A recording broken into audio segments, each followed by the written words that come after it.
아버지는 종들에게 이르되 제일 좋은 옷을 내어다가 입히고 손에 가락지를 끼우고 발에 신을 신기라.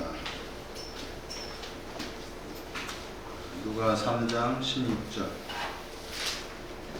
요한이 모든 사람에게 대답해 가로되 나는 물론 너희에게 세례를 주거니와 나보다 능력이 많으신 이가 오시나니 나는 그 신들매를 풀기도 감당하지 못하겠노. 그는 성령과 불로 너희에게 세례를 주실 것이요. 지난 시간에 이어서 발하고 신하고 들매라고 번역한 애가 끈이었어요. 끈. 지난 시간에 이어서 오늘 또 그 말씀을 좀 더 깊게 살펴보도록 하겠습니다. 그러기 전에 다시 한번 그 정리를 하는 차원에서 15장 그 18절, 15장 20절을 다시 보겠습니다. 일어나다 하는 단어가 나오죠. 15장 18절에. 그리고 15장 20절에 일어나다. 부활이라는 단어의 동사예요.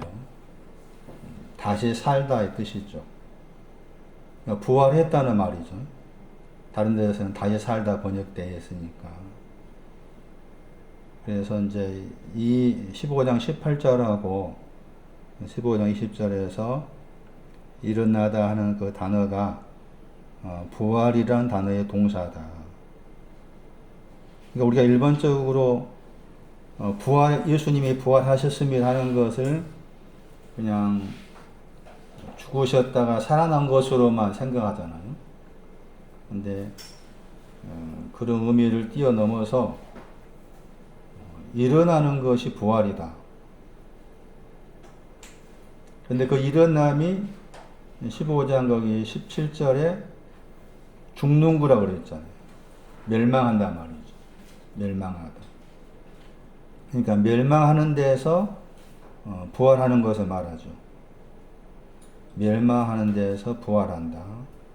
근데 이제 그 단어가 멸망하다, 죽는다 하는 그 단어가 이제 거기 15장 24절하고 15장 32절 말씀이 나왔었어요. 거기에서 잃어버렸다 번역했죠. 똑같은 단어인데 15장 17절은 죽는다. 그 다음에 15장 24절은 잃어버렸다. 근데 잃어버린 것을 이제 찾았을 때 거기에서 이제 기뻐하다가 나온 것이죠. 일단 그런 배경을 생각하셔야 돼요. 그리고 잃어버렸다고 했을 때 아들이었는데 죽었다가 살아났어요. 그거 즐거워하다 했잖아요. 그러니까 즐거워함이 온 다음의 것이죠. 즐거워하는 신앙이 왔는데 또 잃어버린다, 죽는다는 것이고, 거기에서 이제 다시 살다, 부활하다, 거기서 일어났다 하는 것이죠. 그럼 내가 이제 일어났다 한다 했을 때 일어남이 아버지를 향해서죠. 깨라는 단어가 아버지를 향하다 뜻이죠. 그러니까 일어났느냐, 무엇으로 알 수 있느냐, 내 마음이, 내 영이 일어났는지 어떻게 알 수 있는가 했을 때 아버지를 향하고 있느냐는 것이죠. 아버지를 향하고 있느냐. 15장 거기 이제 18절에서는 가다 하는 단어가 여울물을 건너다 뜻이 없고 15장 20절에서는 동사가 다르죠. 가다 오다 할 때 그 단어 썼죠. 동사가 15장 20절에. 그래서 주님이 부활하신다. 나는 주님의 부활을 믿는다라는 말 썼을 때 부활을 믿는다는 것이 뭔가? 잃어버림에서 다시 살아나는 것을 말한다. 잃어버림에서 다시 살아난다는 것은 즐거워하다 그 다음에 기뻐하는 신앙 관계된 것이었고, 거기에서 방향이 아버지를 향하는 것이 되는 것이죠. 아버지를 향하다. 방향이. 그러니까 우리도 잘못 알고 있어가지고 나는 주님의 십자가를 믿고 부활을 믿습니다라는 고백을 많이 해왔고 그렇게 생각을 했었는데, 이 구조를 통해서 다시 그 부활에 대해서 정리를 좀 할 필요가 있다는 게, 내가 부활을 믿는다는 것은 아버지를 향하고 있어야 한다는 거예요. 나는 부활을 믿고 있다 하면서도 아버지를 향하고 있지 아니하면은 부활을 잘못 알고 믿고 있다 그 말이 되는 거죠. 그래서 15장 18절 말씀 일어나다, 15장 20절에 일어나다 하는 저 단어가 부활이나 단어의 동사고, 다른 데에서는 다시 살다 번역된 그 단어였다. 그런데 대부분의 다른 교회에서는 예수님의 죽으심과 부활을 믿으면 구원받았다 이렇게 말하잖아요. 거의 대부분 다 그렇게 해석해요. 그런데 그 해석은 틀린 것이죠. 왜냐하면 말씀드린 것처럼 내가 부활을 믿는다고 했을 때 부활을 믿는 사람의 마음이라기보다 영이란 말 쓸 수가 있고 또 마음이란 말 쓸 수가 있을 것 같은데, 아버지를 향하고 있어야 돼요. 아버지를 향하고 있지 않는 가운데에서 나는 부활을 믿습니다 하면은 그 부활을 믿는 방향이 잘못된 것이고 부활의 내용도 잘못 알고 있는 것 된다는 것이죠. 그래서 여기 아버지 향한다는 말이 굉장히 중요한 내용이란 것이죠. 프로스였었잖아요. 헬라어로 프로스. 저 프로스라는 단어가 이제 우리 번역은 아버지께 했는데, 저 깨라는 단어가 향한다는 말이죠. 그 방향을 아버지를 향해서, 그러니까 좌로나 우로나 치우치지 않고 아버지 하나님, 아버지가 계시는데 그 아버지를 향합니다. 그래, 그 표현은 이제 15장 18절에 아버지를 향해서, 나의 아버지를 향해서, 15장 20절 말씀에는 자신의 아버지를 향해서 그렇게 표현을 하신 것이고, 누가 15장 22절 말씀에 이제 그 아버지를 향했다고 했을 때 그 아버지가 종들한테 입혀라, 그냥 주어라, 그렇게 이제 말씀을 하신 거예요. 자, 여기에서 우리가 이제 좀 더 깊게 생각을 해야 될 필요성이, 아버지를 향한다? 다른 구절에 의하면 이제 그 요한복음 20장 그 17절에 요한복음 20장 17절 보세요. 왜 주께서 이런 말씀을 하셨는가? 요한복음 20장 17절. 나의 아버지를 향해서 그렇죠. 프로스, 깨로가. 나의 아버지 깨로라는 저 단어가 아버지를 향해서 나는 올라가지 못했다 번역했죠. 거기에서는. 이미 아직 올라가지 못했다. 아버지를 향한다 그 말은 올라가는 것과 관계된 것이죠. 아버지를 향한다 그 말은 올라가는 것과 관계되는 것이죠. 올라가지 못했다고 했을 때 거기 올라가다 하는 그 단어의 문법을 보면은 완료 시제란다. 완료 시제. 아직 아버지를 향한 것이 아버지 향해서 올라가야 되는데 아직 올라가는 것이 완료가 안 됐다는 그런 문법 시제고, 그 다음에 밑에 올라간다가 또 나오잖아요. 거기는 현재형이죠. 그러니까 종종 이와 같이 거기 원어 성경을 공부할 때 그 부분도 좀 살펴볼 필요가 있는 거예요. 이게 완료형인지 현재형인지 미래형인지 그렇게 거기 단어들이 그런 구분을 해놨기 때문에 그런 것도 좀 살펴봐야만이 말씀을 정확하게 자세히 더 알아가는 것이 된다는 것인데, 요한복음 20장 17절 그 나의 아버지를 향해서, 깨로가 아버지 향한다. 두 번 나온 거잖아요. 나의 아버지를 향해서. 앞에서는 아직 올라가지 못했다. 완료가 안 됐다겠고, 뒤에는 지금 올라가고 있다겠죠. 현재형이니까. 지금 올라가고 있습니다.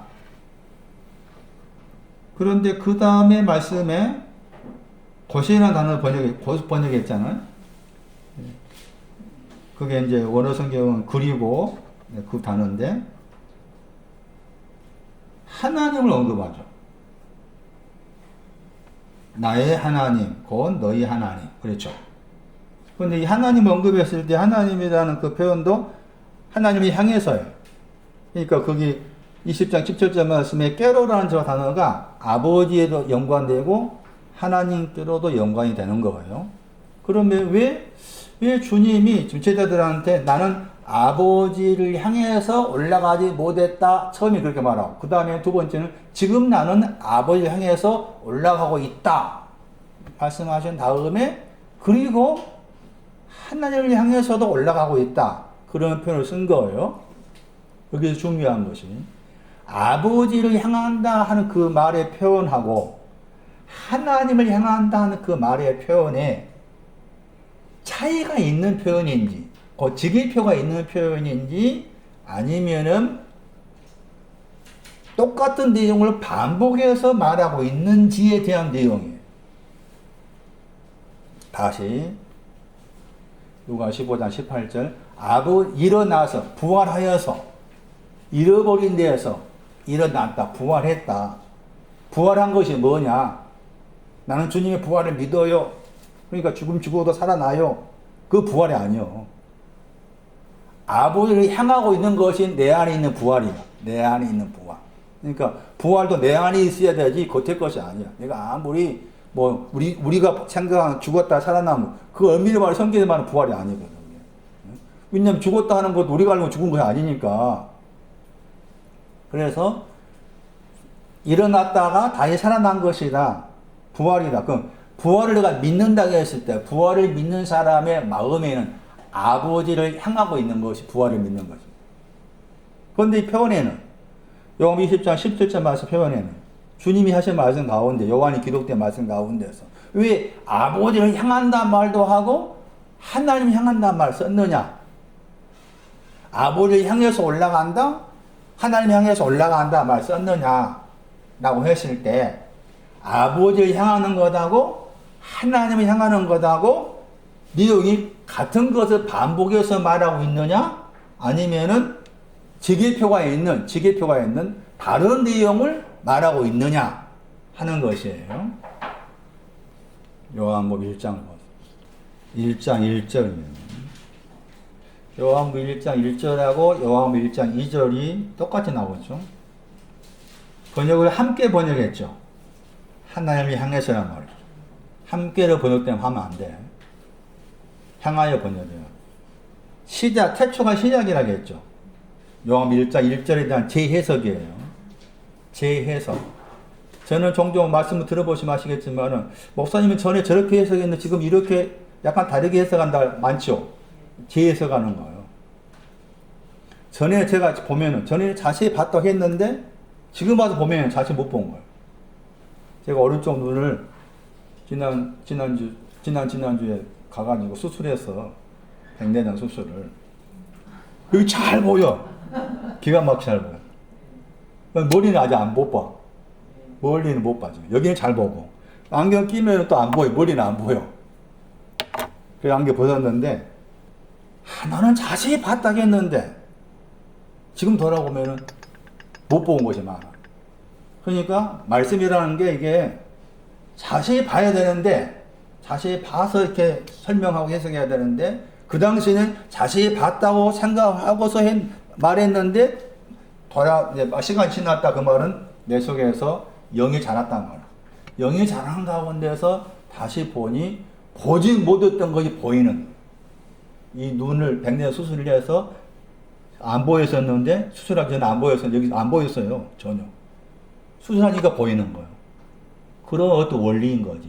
영이란 게. 그러니까 말씀 어떤 의미에서 재해석이 돼야 돼. 딱 단정적으로 정답으로 딱 있으면 안 돼. 목회자들이, 설교자들이 정답으로 딱 창세기 1장 1절 이렇다라고 딱 정답적인 해석을 하고 있으면은 그동안에 수많은 세월 동안에 영이 자라지 않는 거라. 그러니까 재해석이 필요한 경우, 재해석이 돼야 된다 생각을 해요. 계속해서. 자세히 볼 때까지죠. 자세히 볼 때까지 계속해서 반복적으로 재해석에 대한 필요성이 있다는 것인데, 말씀드렸던 것처럼 1장 1절도 전에 제가 약간 이제 의심했던 부분이 이 부분이요. 하나님이 향한다 했을 때 하나님이 향한 것이 뭘까? 저는 몰랐어요. 시작 안에 있다 했을 때 시작 안에 있다. 그럼 시작 안에 있는 것이 뭔가 하면 이 말씀은 말씀을 한 발 빼버리고 말씀이 나오잖아요. 말씀을 빼버리고 내가 지금 시작 안에 있습니다. 시작이 저기 창세기 1장 1절에 태초를 번역할 때 이 헬라어로 요한복음 1장 1절을 쓴 거예요. 그러니까 태초 안에 있다 그 말은 시작 안에 있다 그 말. 시작 안에 있는 것, 내가 시작 안에 있습니다. 내 영이 시작 안에 들어왔다 그 말. 시작 안에 바깥에 있다가 시작 안으로 들어왔어요. 시작 안에 바깥에 있다가 시작 안에 그랬잖아요. 시작 안에 들어왔어요. 그럼 내 영이 시작 안에 있습니다 했을 때 시작 안에 있다는 말은 하나님을 향하고 있다는 말. 그게 아까 요한 누가 15장 말씀에는 일어난 것이 뭐라고 했어요? 부활한 것은 아버지요, 아버지. 에? 일어난 것, 일어나다 부활이다 했잖아. 부활한 것은 아버지를 향해서고, 요한복음 1장 1절 말씀에는 시작 안에 있는 것이 뭐냐? 당신이 태초 안에 있다. 시작 안에 있다고 했을 때, 시작 안에 있는 것이 뭐냐? 시작 안에 있는 사람은 어떻게 해야 돼? 하나님을 뭐하고 있어야 돼? 그것이 시작 안에 있는 거야. 내 영이, 내 마음이, 생각이 하나님을 향하고 있는 것이 시작 안에 있는 증거란 말.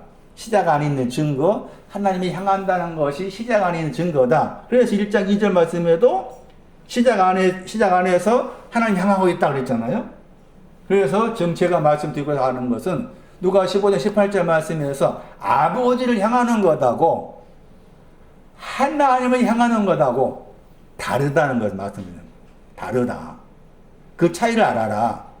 그래서 요한복음 20장 17절 말씀에 아버지를 향한다는 말을 쓰면서 동시에 하나님이 향한다는 말을 쓴 이유가 있는 거다. 그러면은 하나님이 향한다는 말은 뭐고 아버지를 향한다는 말이 뭐냐라고 했을 때 하나님이 향하는 것 더 낮은 차원이고 아버지 향하는 것 더 높은 차원. 그러면 하나님이 향한다고 했을 때 하나님을 향하여 시작 안에 있는 것이 내 영이 시작 안에 있습니다 했을 때 시작 안에 있는 증거가 하나님을 향하는 것이다. 하나님을 향하는 내용이 뭡니까? 10편 43편 4절. 이 구절이 중요해요. 하나님을 향한다는 중요한, 하나님을 향하는 내용을 말하는 중요한 구절이에요. 10편 43편 4절이에요. 하나님의 단에 내가 나아간다고 했죠. 단이란 말 나오죠.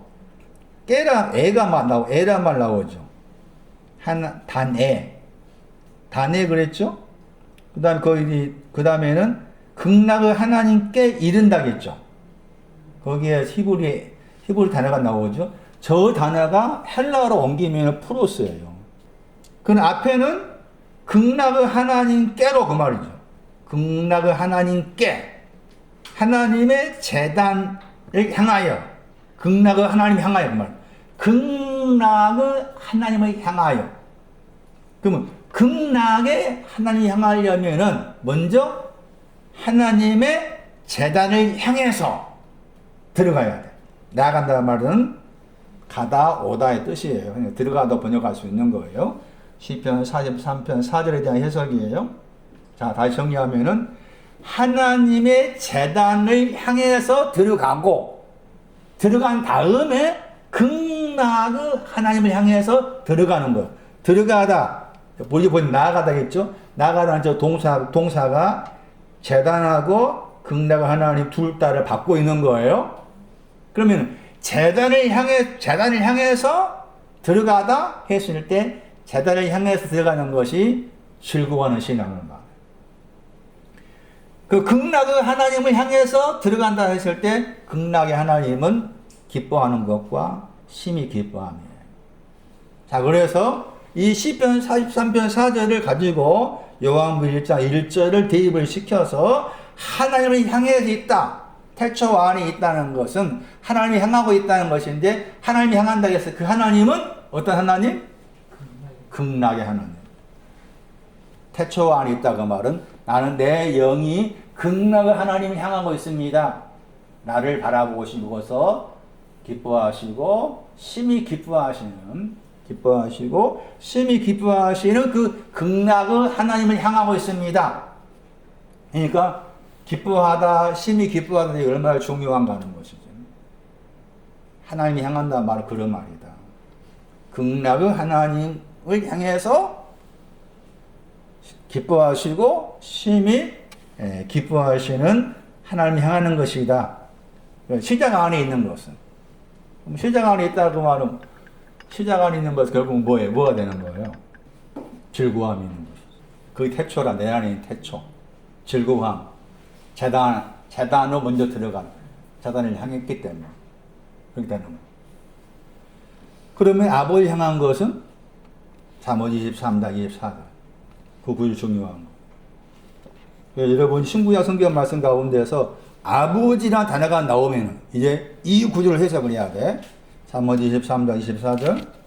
둘째 아들이 일어나서 아버지를 향했다 했을 때 그 아버지가 어떤 아버지시냐? 잠언 23장 24절. 의인의 아버지는 뭐라고 했어요? 여기 나오죠? 의인의 아버지는 심히 기뻐하다 두 번 나와요. 길. 우리 번역은 크게 즐거워 번역했잖아요. 그런데 원어 성경에는 심히 기뻐하고 심히 기뻐하다 이렇게 번역되는 단어가 두 번 나와요. 그러니까 아버지는 어떤 아버지예요? 심히 기뻐하시고 심히 기뻐함을 주는 아버지예요. 그러니까 둘째 아들이 아버지 향했다 그 말은 심히 기뻐하시고 심히 기뻐하시는 그 아버지 향했다 이런 의미가 되는 것이죠. 심히 기뻐하시고 심히 기뻐하시는 아버지를 향하였었다.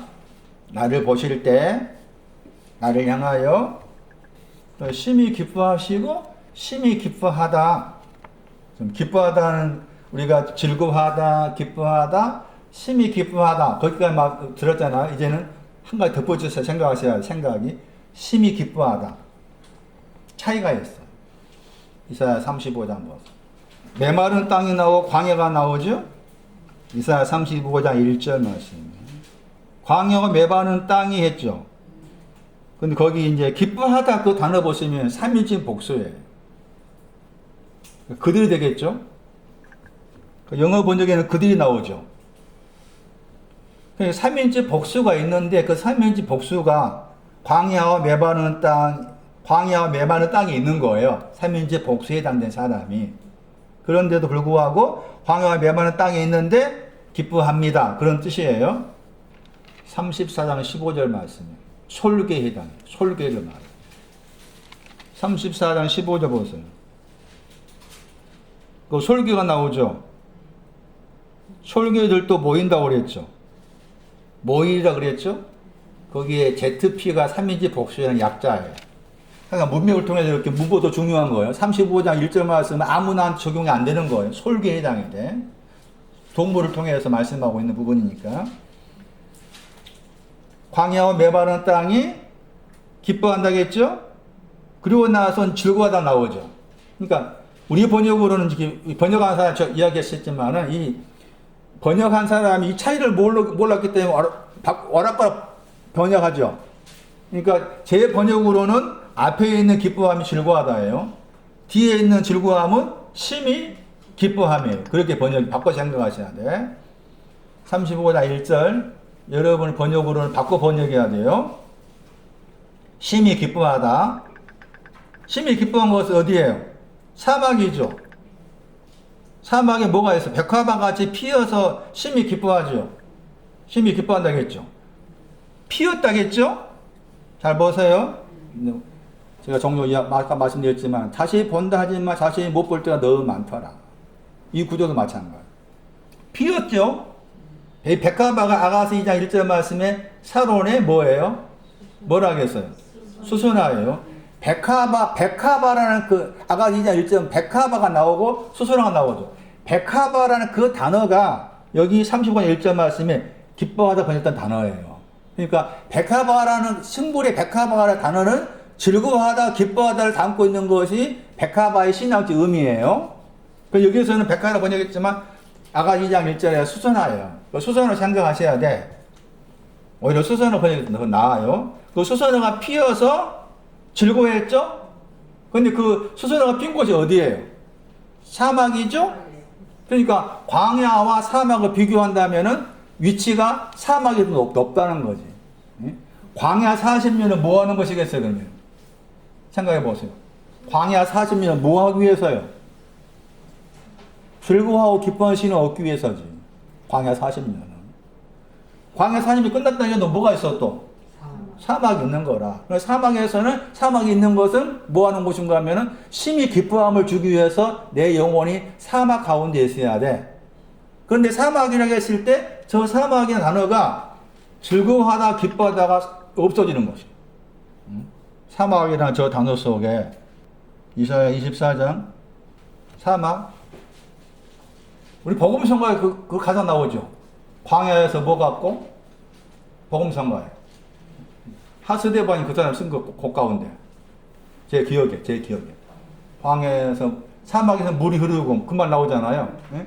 광야와 사막을 구분해야 돼. 광야가 신앙, 내 영혼의 광야가 어떤 곳인지, 내 영혼의 사막이 뭔지를 분간을 해야 돼. 사막이 이사야 24장 11절이 사막의 내용이에요. 우리가 알고 있는 사막이 아니라 사막이 뭐냐? 광야와 사막. 사막의 위치가 더 높은 위치에 있다. 사막은 심히 기뻐하는 신앙이 오기 전을 말한다. 이사야 24장 11절에 모든 즐거움이 나오죠. 모든 즐거움이 뭐라고 했어요? 암흑했다겠죠? 모든 즐거움이 암흑했다겠죠? 저 단어가 사막이에요. 사막은 모든 즐거움이 어두워진 것이 사막이라. 그 즐거움이라는 단어가 나오죠? 저 단어는 즐거워하다, 기뻐하다 신앙을 말해요. 그러니까 즐거워하는 신앙도 기뻐하는 신앙도 어두워진다는 거지.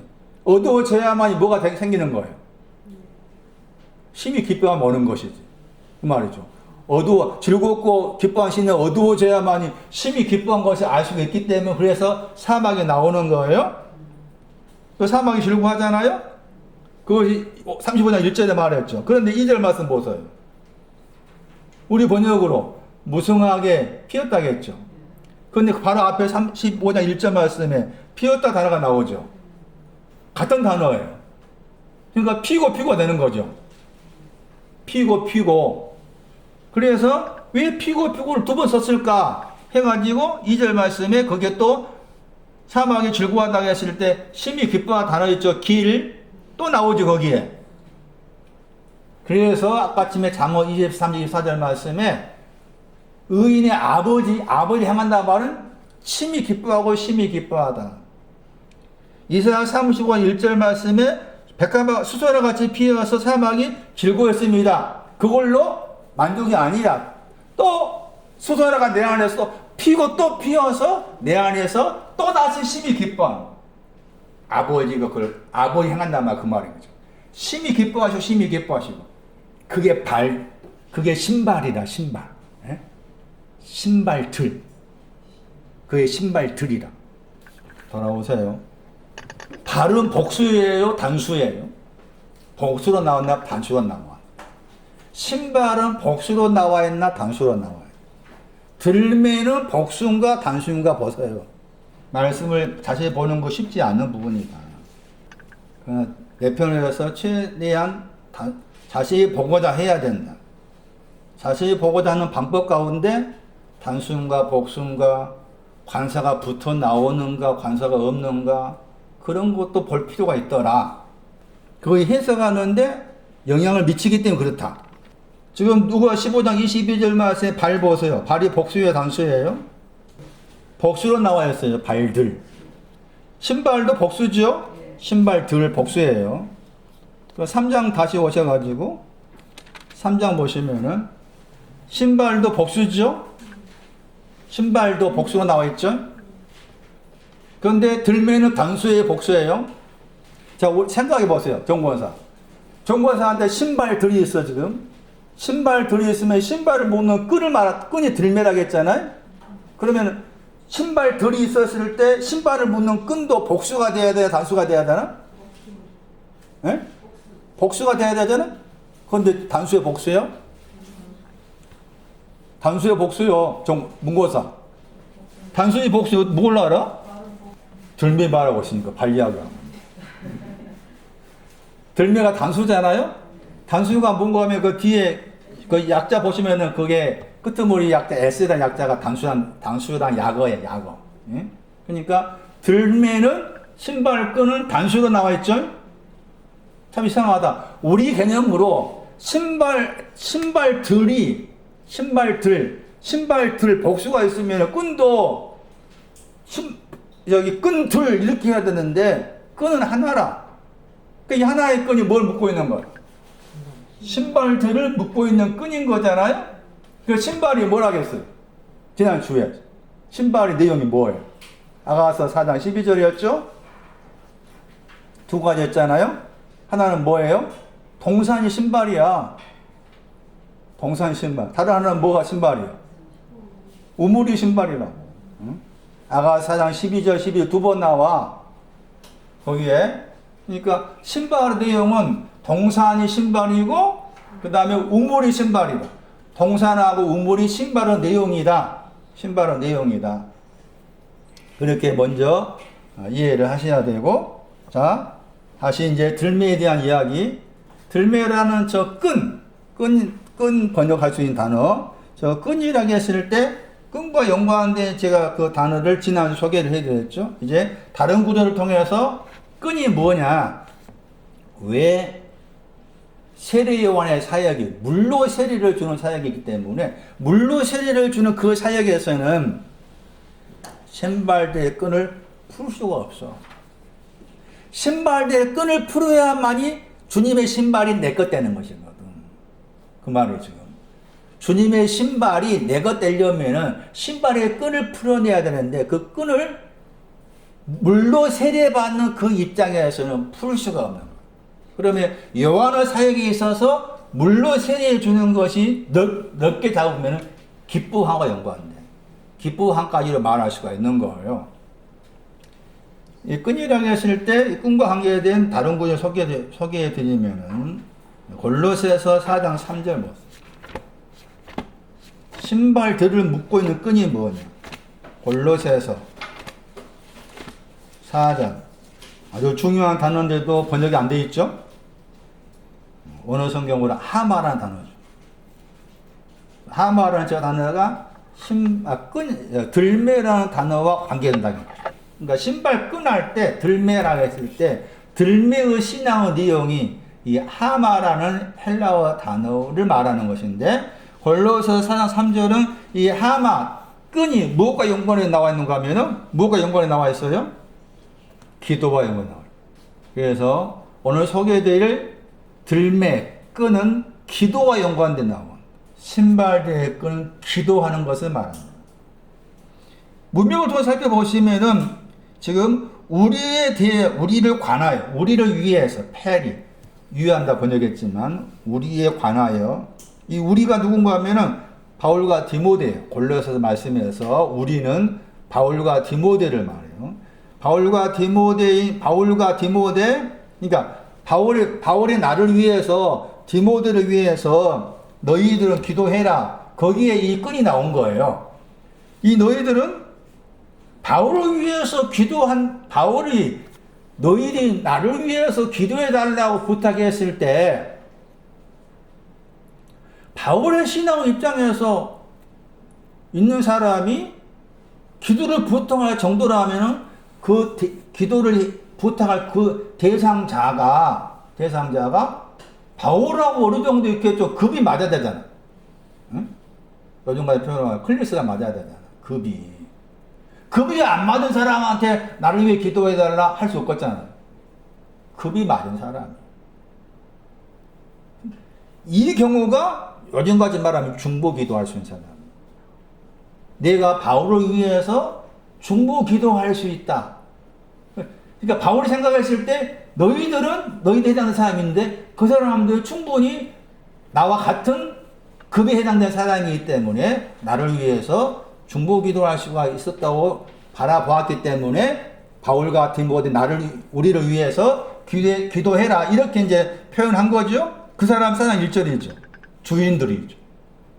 의라는 단어는 의인의 단어죠. 그 다음에 공평이라는 단어가 나오죠? 저 공평이라는 단어를 쭉 따라가 보면은 부족함이 없다. 고린도후서 8장 13절, 고린도후서 8장 14절 말씀에도 이 단어가 나와. 그래서 그 단어 따라가 보시면은 부족함이 없다. 하나님과 하나됨에 대해서 부족함이 없는 것이 공평의 신앙이. 그리고 기도 안에서 깨어있다고 했잖아요. 깨어있는 신앙도 하나님과 하나된 신앙이 깨어있는 신앙이 되는 거예요. 그래서 그 사람들한테 지금 우리를 위해서 기도해 달라 하신 것이고, 그리고 기도의 내용이 뭐냐? 전도 번역에 있는데 말씀이죠.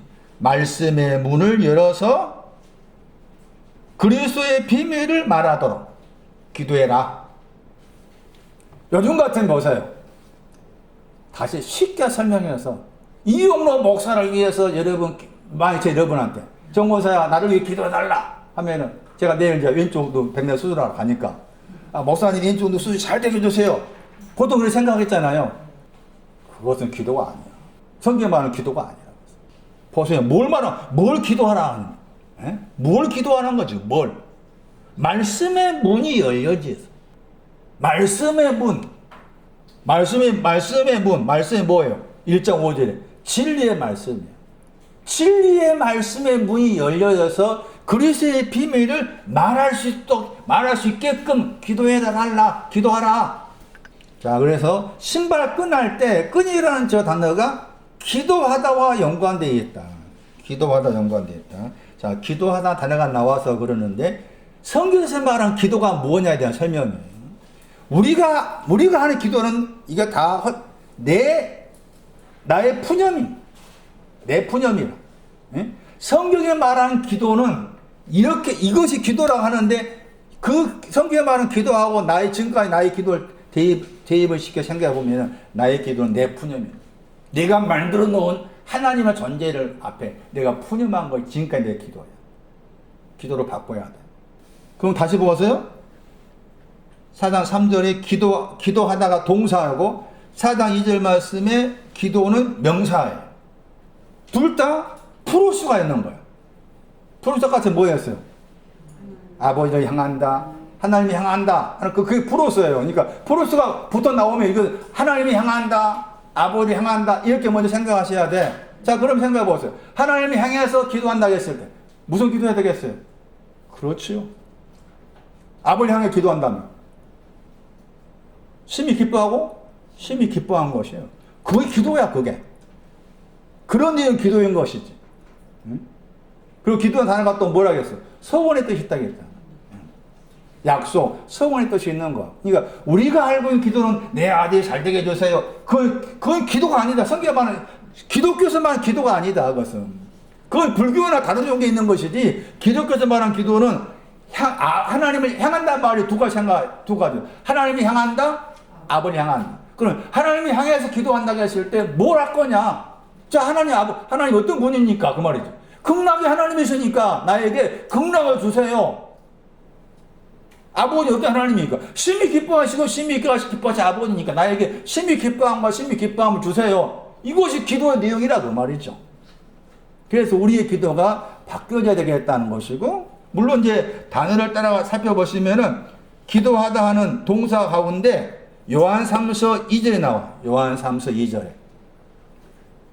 거기에 이제 기도하다 하는 그 단어가 사용되었어요. 여기 기도하다 단어에 들어있는 향해서 더하기 기도하다 하는 유코마이라는 단어가, 그래서 요한 3서 2절도 기도와 관계해서 기도가 무슨 내용으로 기도해야 되는지 말씀할 수 있는 구절이라 할 수가 있어요. 내가 간구한다 그랬죠. 번역을 그렇게 번역했죠. 요한 3서 1장 2절 말씀에 간구하다 하는 저 단어가 기도한다고 했을 때 향해서 간구하다. 하나님을 향해서, 아버지를 향해서 간구하다. 누구한테 한 거예요? 누가 그랬죠? 누가 누구에게? 요한 3서를 쓴 장로 요한이 누구에게? 가이오에게. 1장 1절. 가이오에게.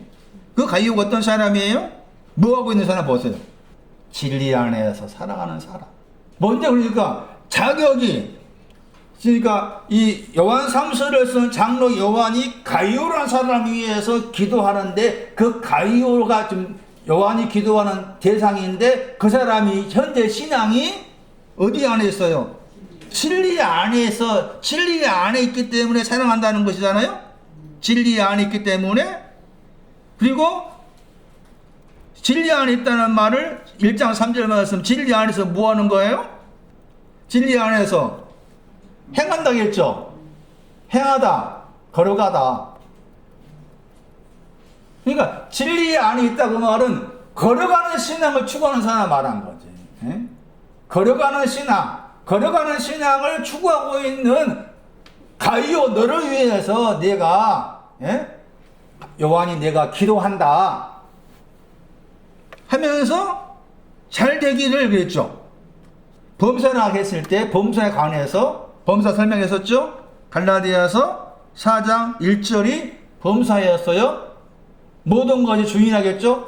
하늘과 땅에 대해서 범사가, 하늘과 땅에 관해서가 범사라. 그 하늘과 땅에 대해서 너가 잘 되기를, 그 하늘과 잘 된단 말, 하늘과 땅을 향해서 똑바로 나아가기를, 하늘과 땅의 신앙을 향해서 똑바로 나아가기를, 그게 잘 되는 것이고, 그 다음에 뭐예요? 강건하다겠죠? 강건한 신앙은 지금 둘째 아들 신앙, 강건한 신앙이잖아. 그리고 잘 되는 것도 영혼이 잘 되는 거잖아요? 영혼이 잘 되는 거, 영혼이. 겉의 것이 아니고, 자식이 잘 되는 그거 문제가 아니라, 영혼이 잘 되는 거. 영혼이 잘 되면, 영혼이 하늘과 땅의 신앙을 향해서 똑바로 나아가는 것을 말합니다. 네 영혼이 하늘과 땅의 신앙이 있는데, 하늘과 땅의 신앙을 향해서 똑바로 나아가기를 나는 강구하고, 그 똑바로 나아간 결과가 강건한 신앙인데, 강건한 신앙 오기를 기도한다. 그러니까 조용히 목사 요한 3서 1장 2절을 잘못 해석한 것이 그 사람이. 참 그 당시에는 그렇게 해석할 수 없었겠죠. 그런데도 불구하고 엄청나게 요한 3서 1장 2절을 가지고 조용히 목사가 막 계속해서 말하니까 사람들이 굶칠도 몰랐잖아. 저도 몰라가 속아가지고. 그 조용히 목사가 이사장이란 전혀 알지 못한 천안에 있는 호서대학 신학과 들어갔잖아. 모르면 그러는 거야. 살전 5장 보세요. 끈에 대한 설명이에요. 들매. 이 구절도 기가 막힌 구절입니다. 살전 5장 10절 보세요. 거기에 번역된, 함께 번역된 단어 나오죠. 함께 번역했죠? 저 단어가 들매예요. 살전 5장 10절 말씀에 함께 번역된 저 단어가 들매에 해당이 되죠. 그 들매 다음에 많이 들었던 쉰이라는 단어가 나오죠. 헬라어로. 주로 쉰도 제가 번역할 때 함께 번역했죠. 단선 임마누엘. 거기 임마누엘. 거기 안 나오구나. 거기 함께가 다르구나. 쉰, 연합이죠. 이 단어가. 연합의 뜻이고 전부가 갖추어져서 완성되었다 뜻이에요. 저 쉰이라는 단어가. 그런데 그 쉰이라는 단어 앞에 지금 들매에 해당된 단어가 나왔잖아요. 그러니까 이 내용을 뭔가 하면 앞에 것은 끈이고 뒤에 있는 쉬는 신발이 되는 거라. 내용적으로 말하면은. 내용적으로. 그 다음에 자기라겠죠? 예수 그리스도잖아요. 그러니까 여기 우리 번역으로는 자기와 함께 번역에는 이게 예수님의 신발끈과 연관된 내용이다. 이 하마라는 단어 때문에 그러하다. 그런데 살전 5장 10절 말씀에 우리를 위해서 그랬죠. 대상이 우리죠. 살전에서 우리는 누군가 하면 바울, 실로아노, 디모데를 말합니다. 살전에서. 항상 제가 항상이 아니겠지만 거의 대부분이 성경에서 말하는 우리, 바울 서신에서 우리라는 용어를 썼을 때 특별한 우리를 말하지 일반적 우리가 아니다. 그런데 많은 사람이 성경을 자세히 못 보다 보니까 성경에 말하는 우리가 그냥 우리인 거야. 그렇게 적용시키면 안 되는 거야. 이해되세요? 바울과 실로와 디모데가 우리지. 나는 바울과 실로와 디모데 신앙을 가지고 있지만 우리 해당이 안 돼. 그러니까 우리는 바울에서 우리라는 단어는 아주 특별한 바울 같은 신앙을 가진 자를 우리라고 그런 거다. 일반화시키지 말아라 그 말. 우리는 그 인칭 대명사가 특별한 특별한 신앙 가진 우리를 말한 것이지 일반적 우리가 결코 아니다. 바울과 실로와 디모데를 위해서 예수가 죽으셨어요. 그러면서 지금 거기에서 신발끈이 나온 것은 깨든지 자든지 하면 이게 신발끈이 나오는 거예요. 깨는 것이든 자는 것이든 주님의 신발끈으로 살게 산다. 우리는 주님의 신발끈으로 산다. 깨는 것이든 신발끈의 내용이 깨는 것도 신발끈, 들매, 자는 것도 들매, 깨는 것도 들매, 자는 것도 들매. 그래서 나는 바울과 실로와 디모데도 주님의 신발끈으로 산다. 깨는 것도 신발끈에 해당이 되고 자는 것도 신발끈에 해당이 되어서 우리는 바울과 실로와 디모데는 주님의 신발끈으로 깨는 것도 신발끈으로 자는 것도 신발끈으로 살고 있다. 깨는 신앙을 설명하는 중요한 부분 누가복음 12장 37절이에요. 깨어있는 신앙이 뭐냐? 누가 13장 27절 깨어있으라 말하잖아요. 그랬을 때 깨어있는 신앙이 무엇인지를 말씀하는 중요한 중심 구절이라 하시거든요. 누가복음 13장 37절에 깨어있는 거 그랬죠. 누가 13장 37절 12장 37절 깨어있는 것을 주인이 깨어있는 것을 본단 말이야. 찾는단 말이야. 깨어있는 것이 뭐냐? 깨어있으란 말 들어보셨죠? 깨어있다는 말을 주로 이제 기도와 연관해서 많이 사용되어 있는데 누가복음 12장 말씀에는 깨어있는 신앙의 내용을 설명하는 구절인데 12장 35절 12장 35절이 있어야만이 깨어있는 신앙과 연관돼요. 허리에 띠를 띠어야 돼. 그리고 등뼈를 켜고 있어요. 이게 깨어있는 신앙과 연관돼. 서 있으라 그 말은 우리가 알고 서 있다가 아니에요. 존재하다, 있으라, 있다 뜻이죠. 에이미. 등불을 켜는 신앙이 기뻐하는 신앙. 등불이 기뻐하는 신앙에 연관되죠. 누가 15장 8절에 그 등불을 켠다는 말은 기뻐하는 신앙이 되고 허리에 띠를 띈다 했을 때 이 허리는 생각의 허리예요. 허리가 이 생각이라 했을 때 아주 가벼운 생각이 아니라 깊은 생각이에요. 깊은 생각. 디아노이아 베드로전서 1장 13절에 나와 이 단어가 허리와 연관한 단어가 그 허리에 마음의 생각을 나는데 마음보다 더 깊은 곳에 있는 생각, 깊은 생각이 허리를 띠를 띈다겠죠. 이 띠를 띠는 신앙이 심히 기뻐하는 신앙. 시편 65편 13절 띠를 띠는 신앙이 뭐냐? 심히 기뻐하는 신앙을 가리킨다. 시편 65편 13절을 참고하면 되는 거예요. 자, 그렇게 정리해 놓으시고 나중에 집에 가 찾아보시기로 하고 다시 돌아오세요. 살죠 5장 10절 잔다겠죠? 앞에 말씀에는 자지 않는다고 했어요. 5장 6절 말씀. 우리는 자지 않는다고 했어요. 자지 말자. 그럼 우리는 자지 말자. 했죠?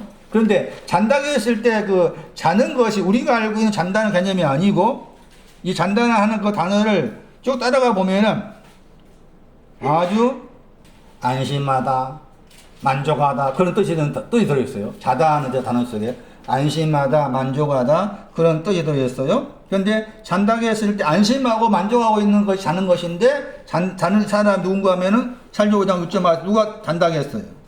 살조 5장 6절에 살조 5장 6절 우리는 그랬죠. 우리가 누구라고 했어요?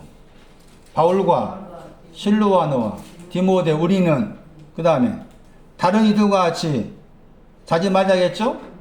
그럼 자고 있는 사람 누구예요? 다른 이들이지.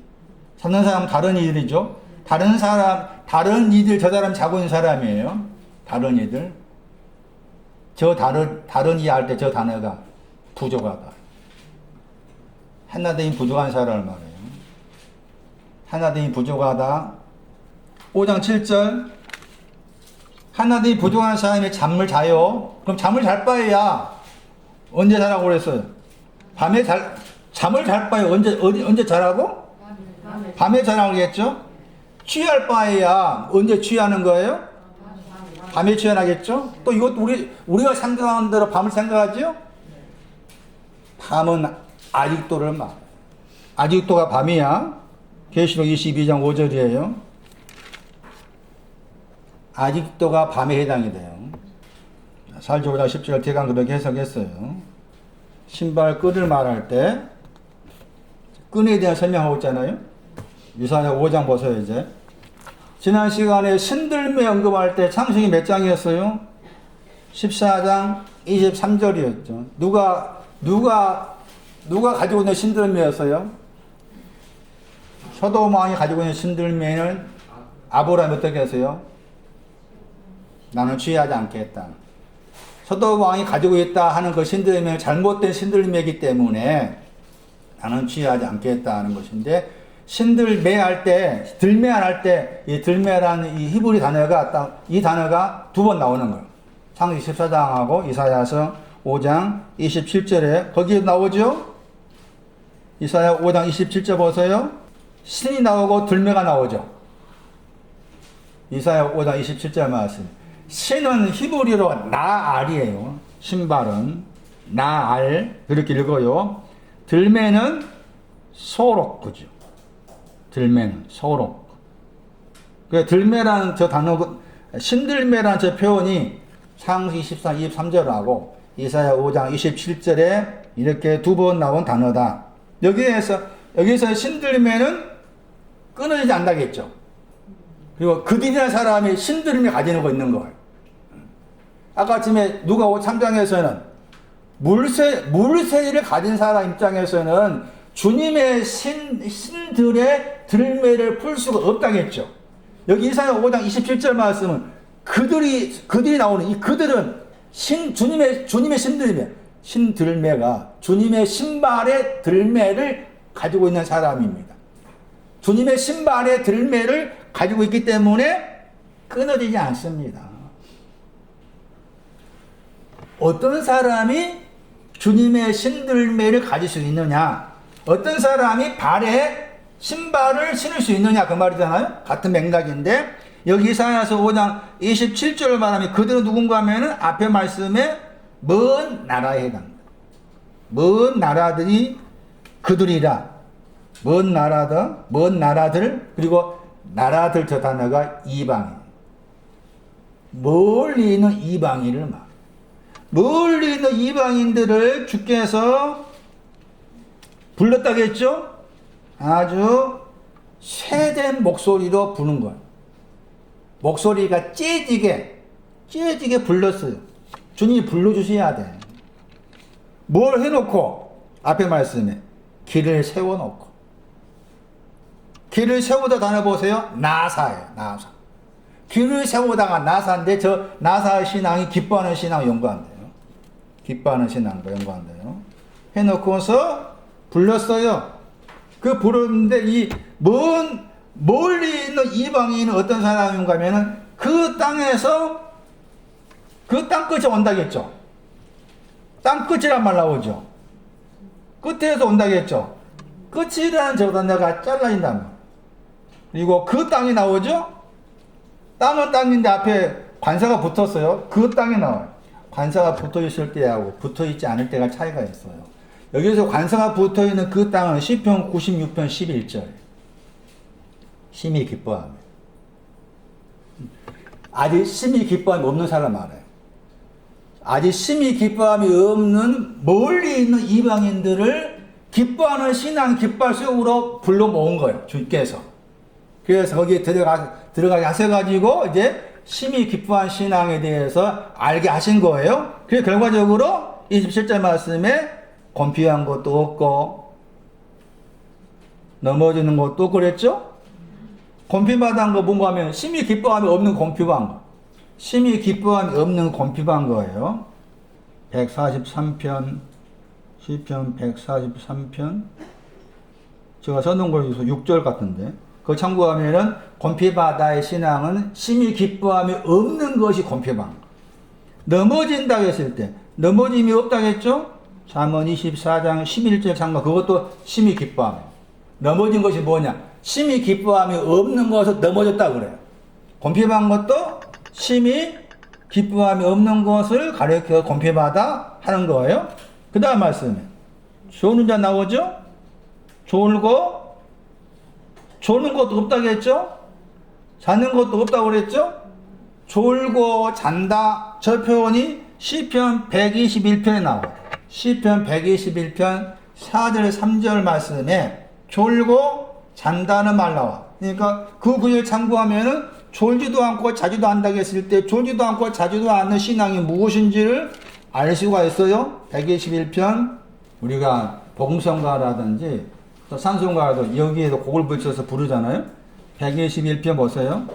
처음에는 산을 향하여 산에게로 크로스 향해서 눈을 어떻게 해야 돼요? 먼저가 그것이죠. 눈을 들여야 되죠. 산을 향해 산이 있는데 그 산을 향해 눈을 들여야 돼. 121편 1절이죠. 그리고 이 121편은 뭐라고 써있는가 앞에 말씀 무슨 노래예요? 성전에 올라간다 번역했죠? 딱 떼버리면 올라간다 단어가 나와. 동사가. 그러니까 올라가는 신앙을 설명하는 내용이에요. 올라가는 신앙이 무엇인지에 대해 설명하는 것이 121편이다. 그런데 먼저 눈을 산을 향해 들어야 돼. 눈이 내 마음의 눈을 산이 있는데 그 산을 향해 들어야 돼. 들다 단어 보세요. 나사에. 쿵, 룸, 나사, 가발 머릿속 기억하셔야 돼. 나사가 나오면은 기뻐하다 신앙 연구한다. 이렇게 일단 그렇게 선지가 필요하셔요. 기뻐하는 신앙을 향해서 눈을 들었어. 그러니까 나의 도움이 어디서 올 거겠죠? 2절 말씀에 여호와께서 온다고 했죠? 여호와가 어떤 분이에요? 하늘과 땅을 지었다고 했죠? 만들었다고 했죠? 하늘과 땅이죠. 관사가 없어. 창세기 1장 1절은 관사가 있어. 하늘과 땅. 관사가 있는 하늘과 땅하고 관사가 없는 하늘과 땅은 다르다. 저는 처음에는 관사가 붙은 것이 더 높다고 생각했어요. 그런데 관사가 붙은 더 높은 것이 아니고 관사가 없는 것이 더 높다. 여기에서 하늘과 땅을 만들었다고 했을 때 하늘과 땅이 만들어진 그 하늘과 땅이 뭐냐? 이사야 49장 13절. 이 하늘과 땅이 만들어진 것 이것과 연관을 지어가지고 졸지도 않고 자지도 않는다. 이렇게 나오는 거예요. 이사야 49장 13절은 하늘과 땅에 대한 관사가 없는 하늘과 땅을 말하는 중요한 구절이고 하늘과 땅이 무엇을 말하고 있는지를 말씀하는 신앙적 구절이다. 이사야 49장 13절은 계시록 21장 1절과 연결되어 생각할 필요가 있겠다. 새 하늘과 새 땅이라고 했을 때 새 하늘과 새 땅을 이사야 49장 13절로 해석이 가능하다. 자, 하늘에 뭐라 나와 있어요? 관사가 없죠? 하늘에 뭐예요? 하늘을 너희라고 그랬죠? 너희들은 이인지 복수죠? 노래하나 그랬죠? 땅한테 말하죠? 땅은 단수죠? 너는 그랬죠? 너는 뭐 하나 하겠어요? 기뻐하겠죠? 땅의 신앙은 뭐예요? 심히 기뻐한 신앙이죠? 하늘의 신앙은 어떤 신앙이에요? 노래하라겠죠? 노래하는 신앙이 어떤 신앙인가? 우리가 생각할 때 그냥 즐거워하는 신앙 생각했겠죠? 기뻐하는 신앙으로? 아니에요. 이 단어가. 두 번에 심히 기뻐하고 심히 기뻐하다. 이 단어가. 그래서, 땅은 기뻐할 말하고 하늘은 심히 기뻐하고 심히 기뻐합니다. 왜 이사야 35장 2절 나와요, 단어가. 아까 전에 나왔죠? 피고, 거기에 단어가 나왔어요. 그러니까 하늘한테 여기 노래하라고 했을 때 심히 기뻐하고 심히 기뻐하다. 그게 하늘과 관계된 거죠. 하늘과 관계돼. 땅한테는 심히 기뻐하다. 하늘한테는 심히 기뻐하고 심히 기뻐하다. 좀 우리가 수정이 필요해요. 다시. 그래서 여기 시편 121편 2절 말씀에 하늘과 땅은 심히 기뻐하고 그다음에 심히 기뻐하고 심히 기뻐한 그걸 만들었어요. 그리고 나서 그랬죠. 121편 3절에 실족지 않게 했다겠죠. 정확한 번역은 너의 발이 움직이는 것을 주지 않았다. 121편 3절에 발이 나와 발. 실족하다 거기에 족이 발이나 나는데 여기 원어 성경에 발이 나오죠. 발이 움직이는 것을 주지 않았다. 이렇게 번역할 수 있는데 줄여가지고 실족지 않게 했다 번역한 거죠. 그러니까 그것이 이제 발이 움직이는 거 주지 않으니까 졸지 아니한다. 4절 말씀에 졸지도 않고 주무시지 아니하지. 그러니까 이 내용도 졸지도 않고 그 내용도 지금 아직 따라가 보면은 이사야서 5장 거기 말씀처럼 27절 말씀처럼 심히 기뻐하고 심히 기뻐함 그런 내용에 대해서 말하고 있는 거예요. 그래서 복잡하게 설명드렸지만 이사야서 5장 28절 말씀도 신들매와 관계된 중요한 구절이다. 허리에 띠는 하나님 하나된 믿음을 말합니다. 이사야 5장 27절 말씀에 신들매라고 했을 때 들매와 관계된 요한복 이사야서 5장 27절에 설명했어요. 이제 발에 대해서 보충 설명을 마치겠어요. 들매 이야기했어요. 그 다음에 신발은 아가서 4장이었어요. 아가서 4장은 신발을 좀 더 보충 설명이 필요해요. 잠시 후에 하기로 하고 발에 대한 설명을 더 먼저 드릴게요. 발에 대한 설명 요한복 13장 보세요. 우리가 놓쳤던 부분이 많아요. 우리가 알고 있는 세족식 관계에서 놓쳤던 부분들을 좀 정리할 필요가 있어요. 이사야 13장 거기 4절 5절 말씀을 이해하시려면 13장 1절을 봐야 되고 그 다음에 13장 3절을 봐야 돼요. 13장 1절 보세요. 아버지를 향해서 세상을 떠났다겠죠. 우리가 아는 세상이 아니에요. 그러면 요한복음 13장 1절 말씀에 아버지를 향했다겠죠. 아버지 향하려면 세상으로부터 나와야 되죠. 에크죠. 세상을 떠났다 단어가 나온 로부터라 단어잖아. 세상으로부터 아버지를 향했다. 누가 15장 18절 보세요. 뭐 하는 거예요? 세상이 뭐예요? 그럼? 뭐가 세상이에요?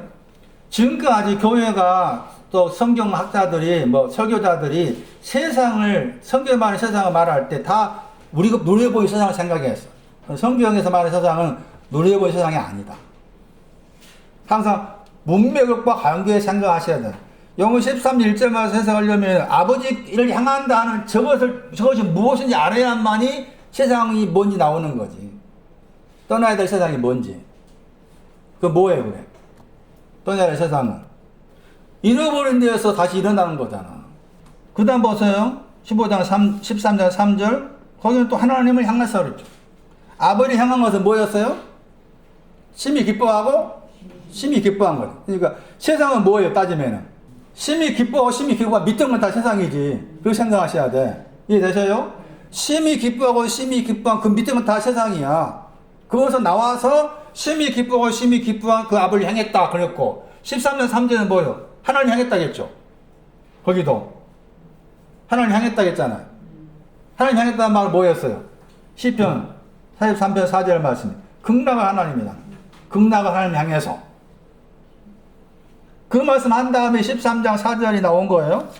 그래서 13장 4절 가운데 13장 5절 말씀에 발이 나오죠. 그러니까 누가 15장 22절 말씀에 우리 번역으로 둘째 아들의 발은 이미 13장 5절 말씀에 발을 씻겼죠. 씻긴다는 말이 두 번 나오죠. 어느 성경 보세요. 다른 단어 썼어요. 그 차이가 중요해. 이 차이를 알아야 돼. 그래서 저기 둘째 아들의 발들의 신발을 주워라겠잖아요. 그 둘째 아들의 발들은 뭐냐면은 요한복음 13장 5절 말씀에 두 가지 내용에 씻는 것이 있는 발이라. 발이 뭐라고 그랬어요? 발이. 이 발이 아니었잖아요. 밟는다겠죠? 옷을 밟는다? 옷이 어떤 옷이었어요? 더러운 옷을 밟아서 씻어서 깨끗게 하는 것이 발이었죠. 다른 하나의 뜻은 뭐였어요? 땅에 대해서 조사하는 거였죠. 심히 즐거워하는 신앙, 심히 기뻐하는 신앙을 자세히 스파이처럼 그렇게 조사하는 것이 발이라는 단어의 의미라. 물론 이제 다른 뜻 가운데 발이라는 단어 속에서는 견딜 수 있다, 가르치러 가다 그런 뜻도 들어있어요. 다양하게. 그런데 1차적으로 방금 소개된 그 두 가지 의미를 이해하셔야 되는데 여기 말씀 보시면은 발을 씻었는데 씻기 시작했어요. 그리고 수건으로 씻었다겠죠. 앞에 씻는 것은 뭘로 씻는 거예요? 발을 씻는 것은, 앞에 씻는 것은 씻다 단어 보세요. 씻다가 니푸토예요. 니푸토 씻다가. 그런데 물로 씻는 거죠. 그것은 앞에 발이 있어요. 정종선 자매 권사에 발이 있어. 그 발을 씻는데 물로 씻어. 처음에는. 두 번째는 수건이 있어. 수건을 씻어. 근데 수건을 씻는다고 했을 때 그 씻는 단어가 다르죠. 우리 번역 똑같이 번역했어. 근데 다른 단어 썼지요? 에크마소죠. 에크마소라는 단어 썼죠. 단어 쓴 거예요. 다른 단어 썼어요. 에크마소라는 단어 썼어요. 왜 그럴까? 왜 수건이 필요하실까 하는 거지. 그냥 우리가 일상적으로 생각하면은 그냥 일반적으로 생각하면은 그쪽 중동 지역이고 머리가 많고 그러니까 또 흔히 그 항상 옆에다가 뭐 세숫대에다가 물이 준비해 놓고 오는 손님 발을 씻겨서 식사 대접하고 하는 것이 그쪽의 애절이라고 그렇게 생각하면 간단하게 내용이지만 왜 수건이 나오고 그리고 수건으로 씻는다고 했을 때 이 단어 쓴 거예요. 그리고 발을 씻는다 할 때 물로 씻는다 할 때 다른 단어 썼고 그 차이가 뭐니? 왜 요한을 쓸 때 동사가 다른 단어 썼냐 거지. 의미가 있다 그 말이잖아. 그냥 의미가 없이 그냥 쓴 게 아닙니까? 그래서 자세히 생각하고 살펴볼 필요가 있다는 것인데 물로 씻는 그 발의 의미가 물로 씻었다고 했을 때 이미 그 발은 어떤 발이겠어요? 어떤 발이었길래 물로 씻어내야 될까? 아가서 5장 3절. 앞에는 옷이 나오고 뒤에가 발이 나오죠. 아가서 5장 3절에. 발을 뭐 했다고 했어요? 발을 씻었다고 했죠? 발들이죠. 복수가 나왔죠. 발들을 내가 씻었다고 했죠? 그리고 거기 다음에 나온 말이 뭐예요? 더럽혔다고 했죠. 그러니까 이 아가서 5장 3절을 요한복음 13장 거기 5절 말씀에 발을 물로 씻기 시작했다면 나와요. 저기 13장 5절에. 시작했다 나오지 아르코마에. 그냥 물로 발을 씻기 시작했을 때 그 제자들의 발은 어떤 발이라? 그렇죠. 더럽혀진 발이에요. 더럽혀진 발은 물로 씻어야 돼. 더럽혀진 발은 물로 씻는 거예요. 자, 더럽혀진 발은 물로 씻었다. 그러니까 이 사람은 지금 내가 더럽혀진 발을 씻었다고 한 거잖아요. 씻었으니까 다시 또 더럽힐 수 있겠냐 그 말이잖아요. 없다 그 말이잖아요. 그런데 더럽히다 하는 단어가 히브리 여기에만 딱 한 번 나와. 이 단어가 여기에만 나온 단어가 그러니까 다른 구절 몇 번 나오면 다른 구절 참고해 더럽혀진 내용이 뭔가 이렇게 추론해 볼 텐데 여기만 한 번 나온 단어니까 더럽혀진 내용이 뭔지 잘 이해할 수 없는 거잖아요. 그래서 70인역이 필요합니다. 히브리 헬라어로 옮긴 BC 200년에 쓴 70인역을 필요한 그 70인역을 보니까 헬라어가 이 헬라어 쓴 거예요. 어디서 헬라어 가면은 고전 8장 7절에 나와. 고전 8장 7절에 이 단어가 제자들의 발을 물로 씻어야 될 이유다. 그 제자들의 발은 더럽혀져 있는 발이었다. 더럽혀진 발인데 그 더럽혀진 내용이 뭐냐? 고전 8장 7절 더러워졌느냐 저 단어 몰리노 더러워지다 하는 저 단어가 아가서 5장 3절 말씀에 히브리어로 그 단어를 헬라어로 옮긴 70역에서 고전 8장 7절에 나온 거예요. 그 더러워진 내용이 뭔가 하면은 양심이 약했다겠죠. 양심이 약해져서 더러졌다겠죠. 그리고 그 배경이 뭐였는가 하면은 배경이 뭐예요? 우상의 재물을 먹는 것이죠. 우상의 재물을 먹는 것 때문에 더러졌다는 것이죠. 그러니까 제자들의 발은 더러졌다. 뭐하고 있었다? 우상의 재물을 먹고 있습니다. 우상의 재물을 먹고 있는 발이었어. 제자들의 발은 우상의 재물을 먹고 있는 발이었기 때문에 더러워졌어. 그러니까 물로 씻어내야 돼. 물의 신앙이 아모스 5장 24절 참고하면 공평이에요. 공평이란 물로 씻어. 네가 더러워졌지만 나는 너를 찬성한다. 나는 너를 공평의 단어가 찬성한 뜻도 심판한다 뜻도 있다 했잖아요. 그럼 여기서는 찬성한.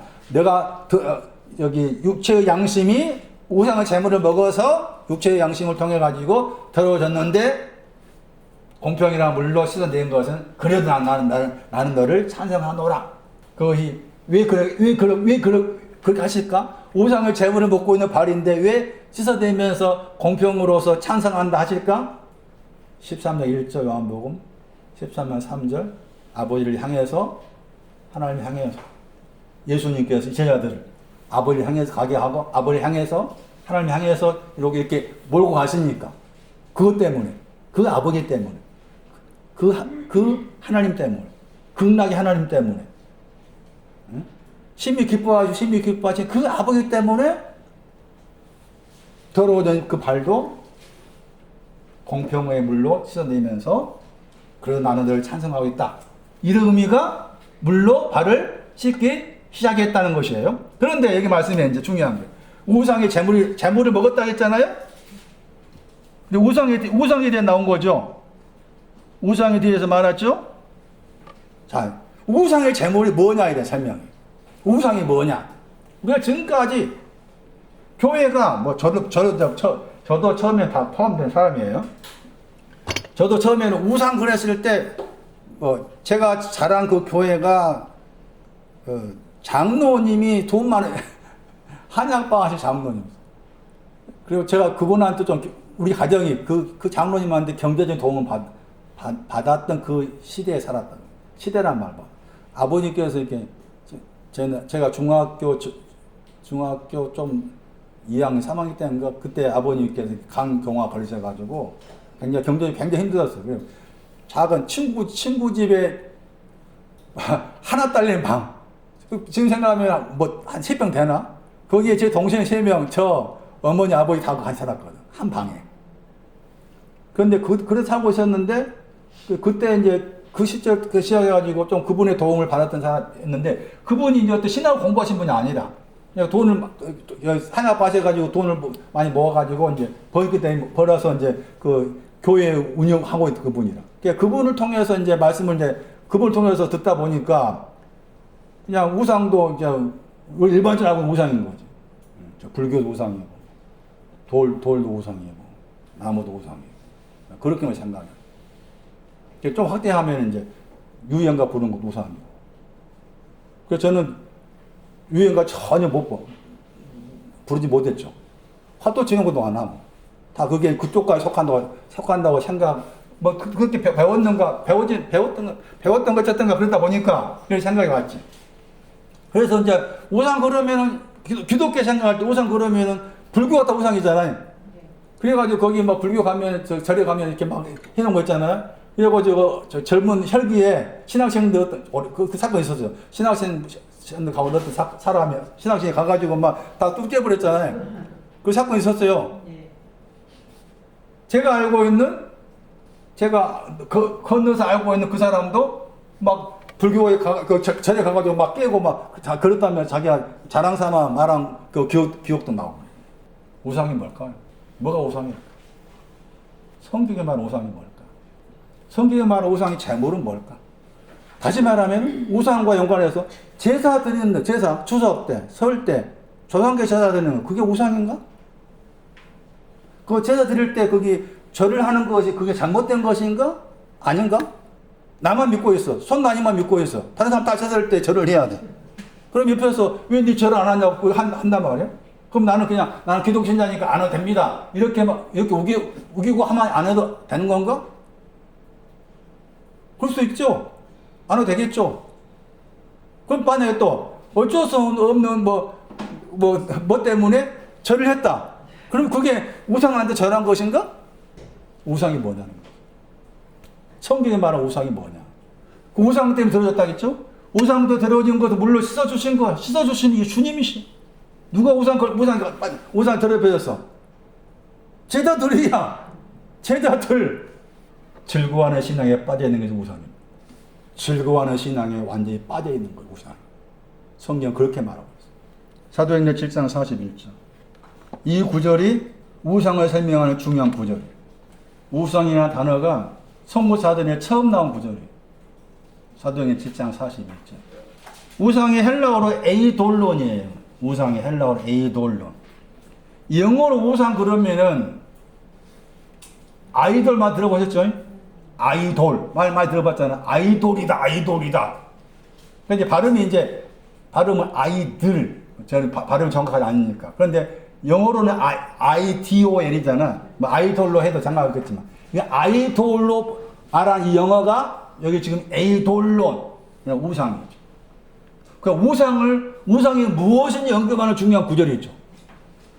7장 41절 보세요. 뭘 만들었어? 송아지 만들었어. 송아지. 무슨 송아지예요?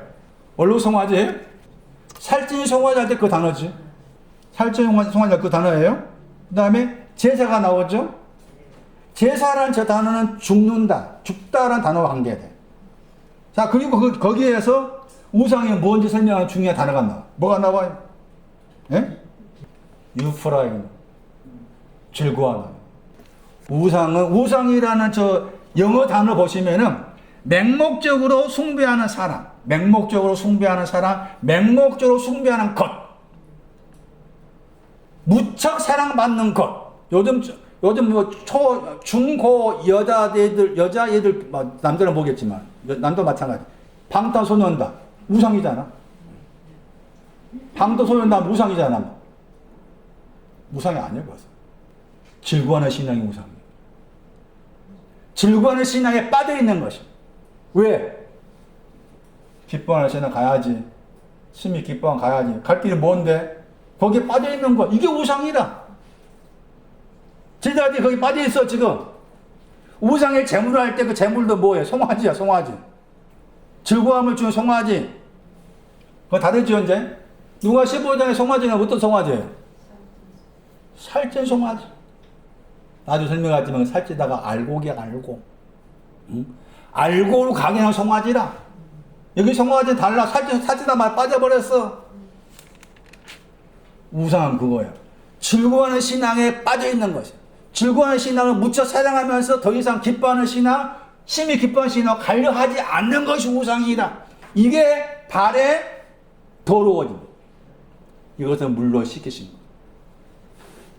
쟤들의 마음을 그거 있었어? 쟤들의 마음을 언제 그거 있었을까? 언제 있었을까? 우상이, 쟤들의 우상이 언제 있었을까? 그러면? 그게 13장 10절이에요. 요한복음. 이미 뭐였어요? 이미 뭐였어요? 이미 목욕했다고 했죠? 목욕한 신앙이 즐거워하는 신앙. 목욕하는 신앙은 즐거워하는 신앙. 목욕한 사람 나와요? 베드로후서 2장 22절 누가 나와요? 돼지. 돼지가 목욕한 신앙이에요. 우리 정리 그런 말 하죠. 개 돼지만큼도 못하다. 그 말 하잖아요. 그런데 다시 되새겨 생각하면 돼지라도 됐으면 좋겠다. 그렇죠. 나는 돼지라도 됐으면 좋겠다. 개는 와서 하고 목욕한 돼지. 나를 향해서 즐거워하시는 돼지. 예? 목욕했다가 즐거워한 신앙이. 그러니까 발을 즐거워한 신앙이 있지만 발을 어떻게 해야 돼? 씻어야 돼. 뭐 하기 위해서? 기뻐하는 신앙 주기 위해서. 그래야 되는 거죠. 자, 그래서 발을 씻는다고 나왔고, 그럼 발을 씻었는데, 그 씻은 내용이 지금 말씀드린 것처럼 우상의 제물, 우상을 씻었다 그 말이잖아요. 씻었어요. 그런데 수건으로 또 씻었다겠죠. 단어가 다른 단어가 있죠. 둘은 수건이라겠죠. 앞에 말씀에 13년 4절 말씀에 허리에다가 허리로 번역했지만 허리가 아니죠. 자신이죠. 자신을 수건으로 둘렀다고 했죠. 요한복음 13장 4절 말씀. 자신을 수건으로 둘렀다고 했죠. 둘러진 수건이죠. 심히 기뻐한 신앙을 상징합니다. 수건이 상징하는 것은 심히 기뻐한 신앙을 상징해요. 둘렀다는 저 단어 때문에 수건의 신앙은 심히 기뻐한 신앙을 상징한다. 그래서 심히 기뻐한 신앙을 상징하는 수건으로 씻었다겠죠? 그러면 씻었다고 했을 때 씻어진 내용이 있을 거 아닙니까? 아까 전에 물로 씻는 것은 뭐 때문에?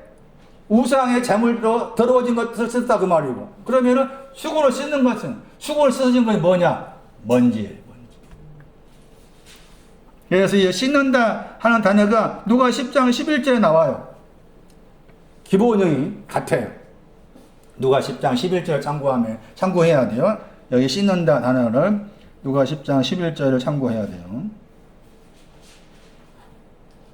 그리고 씻는다 했을 때 누가 10장 11절 참고했을 때 먼지에 해당이 돼요. 수건이 필요한 것은 먼지를 씻어내는 것이죠. 수건이 필요한 것은 먼지를 씻어내는 것이고 먼지가 씻겨져야만이 심히 기뻐함이 온다는 것이고 동시에 그 씻는다 하는 저 단어 속에 채찍질하다 들어있어요. 주님이 채찍에 맞으신 이유가 여기에 있어요.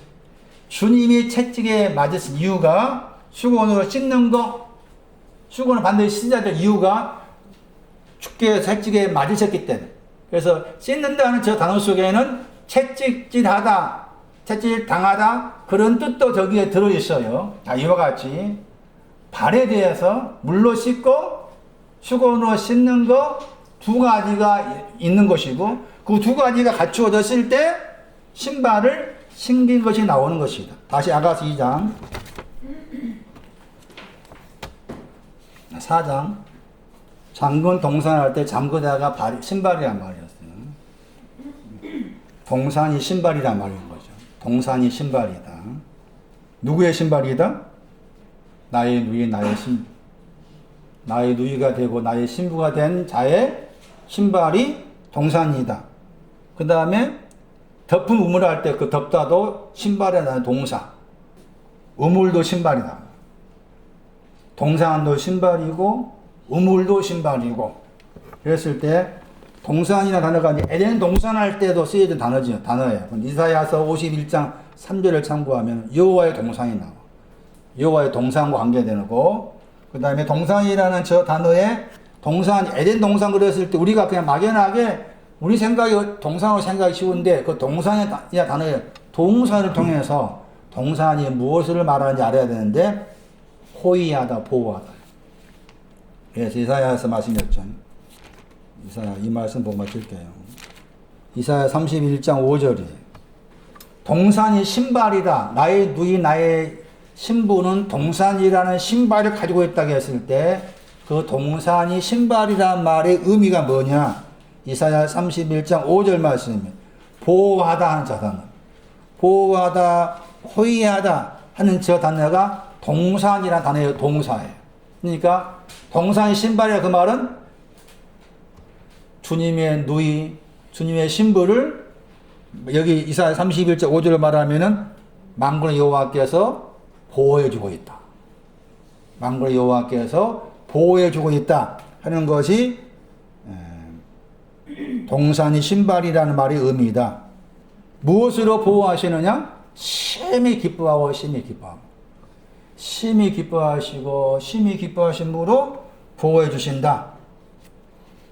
우물에 대한 것은 우물은 이사야 48장 말씀에 을을 말했죠. 바다 물결이 의 같다.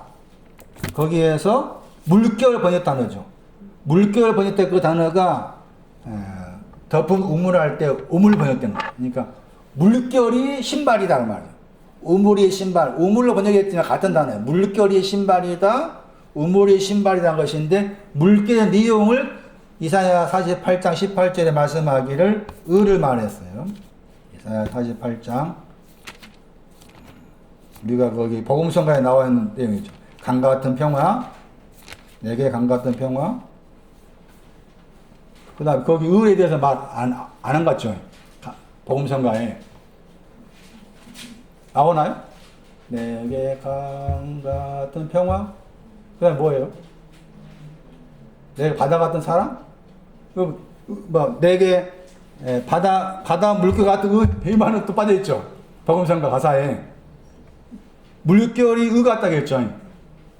바다 물결이 의 같다고 했잖아요. 그 의를 말할 때 의의 신앙도 많다겠죠. 의의 신앙이 한 가지 의미가 아니에요. 그러니까 지금 여기서 아가서 말씀에서 우물이 물결인데 그 물결이 내용이 의라고 했잖아요. 의가 신발이란 거잖아요. 누이하고 신부의 신발이 의다 그런 거죠. 여기서 말하는 의는 제 끄트머리 의야. 의를 말할 제 끄트머리 의인데 제일 끄트머리 의가 시편 145편 7절에 나와. 시편 145편 7절 말씀에 제일 끄트머리 의를 말해요. 145편 7절. 주의 의를 노래한다겠죠. 노래하고 있는 의를 말해요. 그러니까 나의 나의 신불의 발이 우물이다, 물결이다, 의다 했을 때, 의가 신발이라고 했을 때, 그 의는 의 가운데 제 꼭지점, 제 끄트머리에 해당되는 의인데, 의의 내용이 노래하는 의를 말합니다. 그리고 노래한다고 했을 때, 심히 기뻐하고 심히 기뻐 두 가지를. 이사야 35절 이에 나온 단어예요. 노래하다가. 그러니까 피고 해서 피고 거기에 해당된 구절에 나와. 단어가. 그러니까 여기서 의는 심히 기뻐하고 심히 기뻐함 두 가지를 포함한 의를 말해.